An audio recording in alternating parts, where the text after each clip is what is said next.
రాజోల్ నియోజకవర్గంలో ఎలా ఉందన్న అలా కాదు, ఒక సీటు ఇప్పుడు కాదు. పవన్ కళ్యాణ్ గారికి ఎంతలా జడిసిపోతున్నారు. ఆ? కాదు, ఇప్పుడు 175కి 175 అంటున్నారు అన్నప్పుడు ధైర్యంగా ఉండాలి తప్ప. రైటే. ఇప్పుడు నేను పుల్ని ఇప్పుడు జగన్ గారికి సాంగ్ పెట్టారు.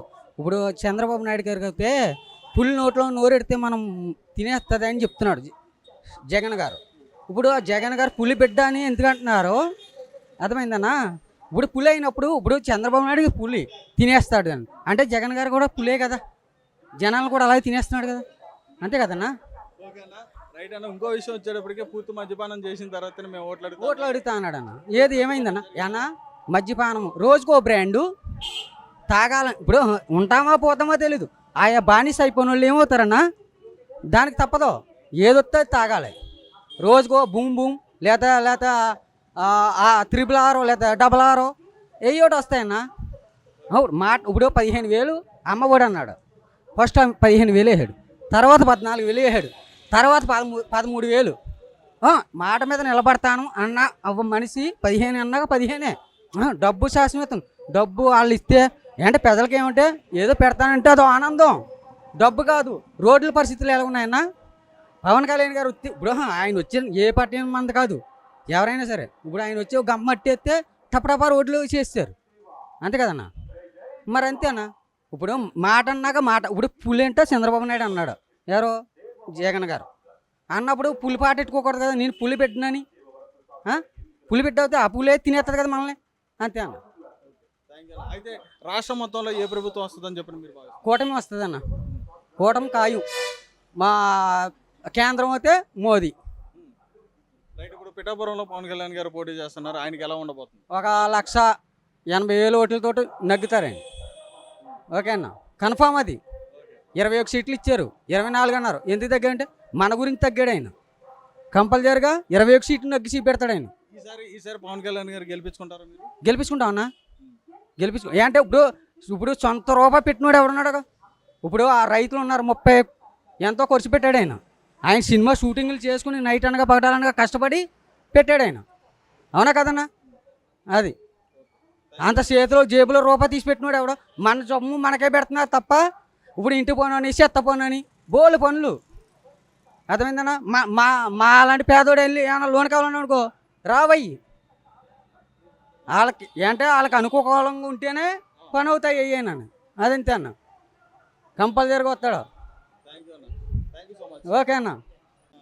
అయితే రాజోల్ నియోజకవర్గం వచ్చేటప్పటికి ప్రత్యేకంగా ఏంటంటే జనసేన పార్టీ వచ్చేటప్పటికి లాస్ట్ టైం ఎన్నికల్లో ఒక సీట్ ఇచ్చి దానికంటూ ఒక గుర్తింపు అనేది ఇవ్వడం జరిగింది. ఇప్పుడు ఏ విధంగా చేయబోతుంది మరి? ఇంకా అవగాహన లేదు మనకి. మరి వస్తుంది ఏంటి, అది అవుతుంది ఏంటి. రాజోల్ నియోజకవర్గం వచ్చేటప్పుడు డెవలప్ అయిందని చెప్పని అనుకోవచ్చాను. బాగా డెవలప్ అయిందండి. డెవలప్ బాగుంది. అంటే ఇక్కడ ఉన్న సమస్యలన్నీ కూడా క్లియర్ అయిపోయినాయి అందరికి. బాగా రైట్. ఇంకోటి ఆ రోడ్ల విషయం వచ్చేటప్పటికి ఎక్కడ కూడా సరిగ్గా లేవని చెప్పని వినిపిస్తుంది. రోడ్లు అయితే లేవండి ఈ ప్రభుత్వం.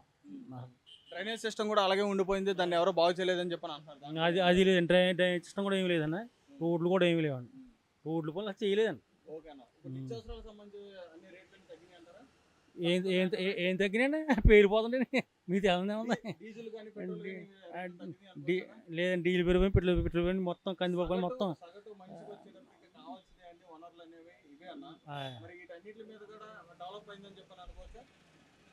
డెవలప్ అయిపోయింది. డెవలప్ అయిందని ఏమి డెవలప్ అవ్వలేదు. మీకు తెలంగాణ ఇంకా డెవలప్ ఏమీ అవ్వలేదండి. అన్నీ పెరిగిపోయింది. సామాన్య పథకం కష్టం అండి ఇవాళ. ఇంకో విషయం, ఇప్పుడు వచ్చేటప్పటికి కూటమిగా రావడం జరుగుతుంది ఒకవైపు నుంచి కొన్ని నియోజకవర్గాలు, అదే కొన్ని పార్టీలు. అదేవిధంగా వైఎస్ఆర్సీపీ నుంచి ఏంటంటే మేము ఇచ్చిన హామీలు అన్నీ ప్రతి ఒక్కరికి కూడా అందినాయి, ప్రతి ఒక్కరు కూడా మా నుంచి అన్ని లబ్ధి పొందారు కాబట్టి మేము ఈసారి 175కి 175 అని చెప్పని అనడం జరుగుతుంది. దీని మీద రాష్ట్రాల్లో ఏ ప్రభుత్వం రాబోవచ్చు అని చెప్పని అనుకుంటున్నారు? ప్రభుత్వం అంటే ఇంకా ఏం చెప్పలేమండి. అది చెప్పలేము. ప్రభుత్వం మాత్రం మారిపోతుంది కంపల్సరీ. మారిపోతుంది. ఈ ఒట్టి మార్పు వచ్చేసింది జనాలు, మారిపోతుంది. సార్, ఇప్పుడు వచ్చేటప్పటికి రాజోల్ నియోజకవర్గంలో వచ్చేటప్పటికి చాలా కీలకమైన నియోజకవర్గం. ఎందుకనంటే గత ఎన్నికల్లో పవన్ కళ్యాణ్ గారి తరఫున జనసేన నుంచి ఇక్కడ అభ్యర్థిని నిలబెట్టి గెలిపించడం జరిగింది, ఒకే ఒక్క సీటు. అయితే ఇప్పుడు ఈ రాజోల్ నియోజకవర్గంలో పవన్ కళ్యాణ్ గారు కూటమిగా రావడం జరుగుతుంది. దీనిపైన మీ అభిప్రాయం? అది నా అభిప్రాయం అయితే ఇక్కడ జనసేన వస్తుందండి. ఇక్కడైతే కనుక. అన్నగారు నమస్తే అండి. నమస్తేనే. ఎలా ఉన్నారు? హ్యాపీగా ఉన్నామన్నా. హ్యాపీగా ఉన్నారా? హ్యాపీ. రైట్, వచ్చేటప్పటికి రాజోల్ నియోజకవర్గం అందరికీ తెలిసిందే. ఎందుకనంటే ఇక్కడ జనసేన పార్టీ నుంచి ఒక టికెట్ ఇచ్చి జనసేన కూడా ఒక గుర్తింపుని తీసుకొచ్చిన నియోజకవర్గం అనమాట. ఇప్పుడు ఈ నియోజకవర్గంలో 2024 ఎలక్షన్లో ఎలా ఉండబోతుంది? ఇప్పుడు కూడా ప్రజెంట్ ఏంటంటే జనసేన చూపించదు ప్రజెంట్. అంటే ఇంకా అభిమానం అలాగే ఉందంటారా? అభిమానం ఉంది. పవన్ కళ్యాణ్ గారి అభిమానం ఖచ్చితంగా చూపించదు ఇక్కడ. Okay, right. అయితే ఇప్పుడు లాస్ట్ టైం ఉన్న క్యాండిడేట్ వచ్చేటప్పుడు రాపాక గారు వచ్చి ఆయన వైఎస్ఆర్సీపీలోకి జాయిన్ అవ్వడం జరిగింది. మరి అదే అభిమానం ఇంకా కంటిన్యూ చేస్తున్నారా?